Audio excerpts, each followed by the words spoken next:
सभी को नमस्कार, गुड मॉर्निंग। तो कैसे हैं आप सभी लोग। कल हमने क्या पढ़ा था, पाचन तंत्र के बारे में, यानी कि डाइजेस्टिव सिस्टम के बारे में पढ़ा था। अगर आपने वो पार्ट फर्स्ट वाली वीडियो नहीं देखी है, पहले उसको जाके देखिए, तब आगे ये क्या आएगा समझ में आएगा। तो पार्ट फर्स्ट की वीडियो क्या है, डिस्क्रिप्शन में लिंक आपको दिया हुआ है, वो जाकर के आप देख लेना, ठीक है। तो हमने कल उसमें पढ़ा था पाचन तंत्र के बारे में, क्या पढ़ा था, आरनाल यानी कि एलिमेंट्री कैनाल के बारे में, और क्या पढ़ी थी, पाचक ग्रंथियां पढ़ी थी, ठीक है।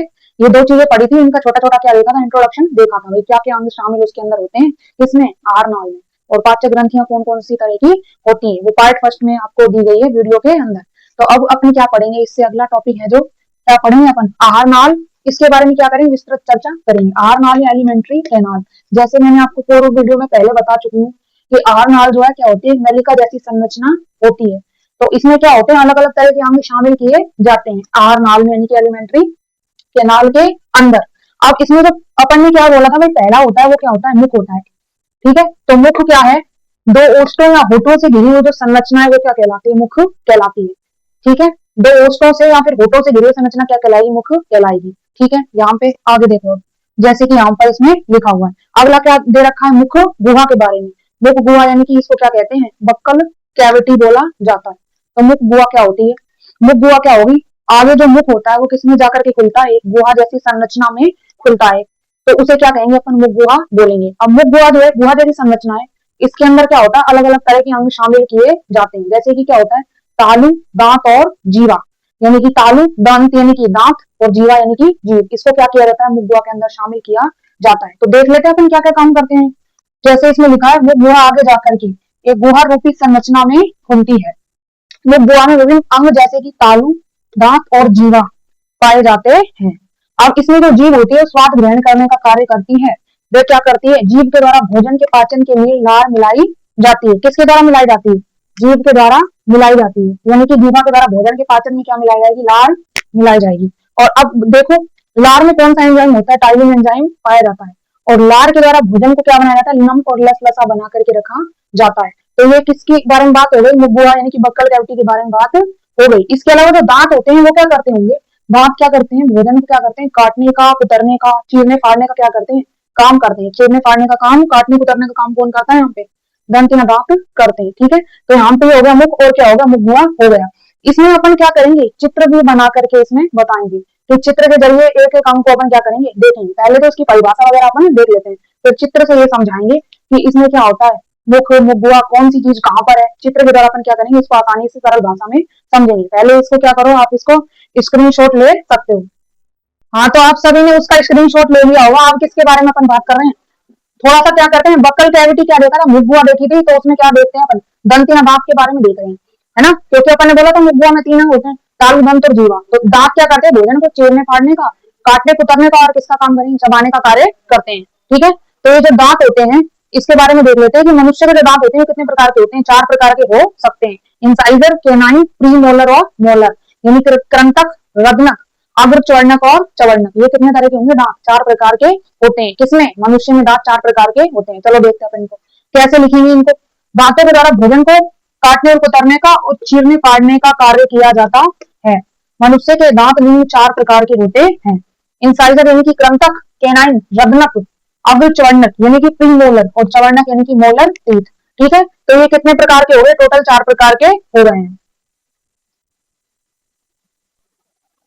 हाँ, तो अपन क्या कर रहे हैं, दंत सूत्र, मनुष्य का जो दंत सूत्र होता है, यानी कि डेंटल फॉर्मूला होता है, उसको अपन देख लेते हैं भाई कैसे होता है, दंत सूत्र होता है। चलो देखो, इसका फॉर्मूला सीधा अपन वैसे याद रख सकते हैं, ट्रिक मान लो, या फिर इस तरह से देखो। यहाँ पे पहले दंतों के बारे में लिख लिया, इंसाइजर, केनाइन, प्री मोलर और मोलर, इस तरह से लिख लिया। अब यहाँ पर ऐसे अपन लिखेंगे 21 23 बटे 21 23 गुणा 2 बराबर कितना होता है, 32 दांत अपने हो गए। ये ऊपरी जबड़े के हैं, ऊपर से लिख रखे हैं, ये कैसे हो गए, निचले जबड़े के हो गए। अब यहाँ पे संख्या क्या कर देती हूँ, गिनवा देती हूँ कि 32 वास्तव में कैसे होते हैं। यहाँ पे इंसाइजर वाले अपन गिन रहे हैं, कैलकुलेट कर रहे हैं, दो और दो कितने होते हैं, चार, दो और दो दोबारा से देख लीजिए, दो और दो कितने होते हैं, चार। अब चार का गुणा यहाँ से कितने से करेंगे, दो से, तो चार दूनी कितना होता है, 8। इस तरह से एक और एक कितने होंगे, दो, दो का गुणा दो से करेंगे क्या आ जाएगा, 4। और यहाँ पे ये कितना हो गया, दो और दो कितने होते हैं, चार, चार का गुणा दो से करेंगे 8।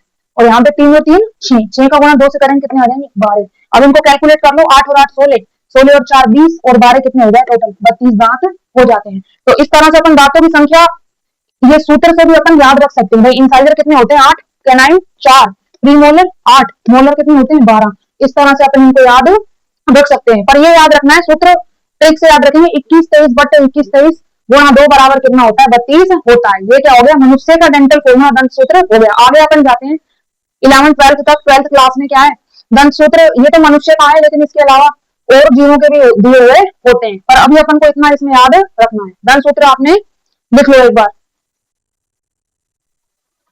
हाँ, तो दंत सूत्र अपन ने लिख लिया, पर ये जो संख्या है ना, ये 8 4 8 4 8 और 12, इनको अपन को क्या करना है, दंत सूत्र में ऐड नहीं करना। ये तो बस याद करने के लिए है कि वास्तव में संख्या किस तरह से दी हुई होती है।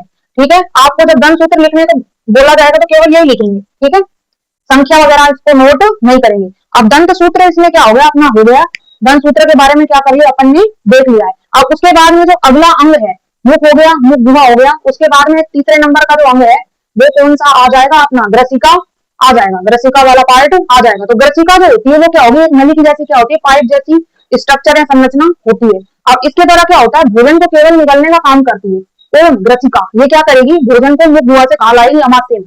क्योंकि इसके आगे जो अंग है, इसके आगे ग्रसिका के आगे जो अंग है वो कौन सा होता है, अमाशय होता है। कौन सा अंग होगा, अमाशय। तो ग्रसिका का काम क्या है, भोजन को क्या करती है, पाइप जैसी संरचना होती है, क्या करती है, केवल निगलने का कार्य करती है। इसमें पाचन नहीं होता, क्योंकि ग्रसिका में कोई पाचक एंजाइम नहीं पाया जाता। कोई भी पाचक एंजाइम ना होने के कारण ये क्या करती है, केवल भोजन को निगलने का काम करती है। पाचन इसमें नहीं होता है, किसमें, ग्रसिका में नहीं होता। तो अपन ग्रसिका के बारे में क्या कर लेते हैं, एक बार लिख लेते हैं।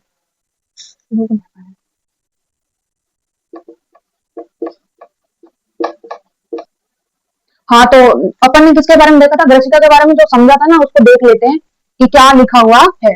ग्रसिका वो आगे जाकर के एक नली या पाइप जैसी संरचना में खुलती है, जिसे क्या कहते हैं, ग्रसिका कहते हैं। ग्रसिका के द्वारा भोजन को निगलने का कार्य किया जाता है, या ये निगलने का कार्य करती है। इसमें कोई भी पाचक एंजाइम नहीं पाया जाता, जिससे इसमें पाचन की क्रिया भी नहीं होती है। अब इसमें पाचक एंजाइम जब होगा ही नहीं, तो क्या इसमें पाचन होगा, नहीं होगा। तो केवल फूड को, भोजन को क्या करेगी, निगलने का काम करेगी। और अगला अंग कौन सा है हमारा, आमाशय। उसमें क्या करेगी, भोजन को पहुंचाने का काम करेगी। कौन, ग्रसिका। ठीक है, यहाँ तक उम्मीद है कि आज का जो लेक्चर है वो सबको समझ में आ गया होगा। हमने 3 चीजें इसमें कवर करी है, मुख, मुख गुहा, और किसके बारे में, दंत सूत्र के बारे में भी देखा था। वो किसमें आ गया था, मुख गुहा के अंदर ही आता है। और इसके अलावा किसके बारे में देख लिया अपन ने, ग्रसिका के बारे में स्टडी कर लिया, ग्रसिका के बारे में देख लिया है। अब आगे जो है अगला अंग कौन सा होगा हमारा, स्टमक, अमाशय हो जाएगा। तो अमाशय के बारे में अपन क्या करेंगे, कल वाले लेक्चर के अंदर देखेंगे। ठीक है, और कल क्या करेंगे, करूंगी मैं इसमें चित्र भी बना करके आपको चित्र के माध्यम से समझाऊंगी कि कौन सा अंग कहाँ है, ताकि आपको अच्छे से क्लियर हो जाए और चित्र के माध्यम से भी वहां पर याद हो जाए। Thank you.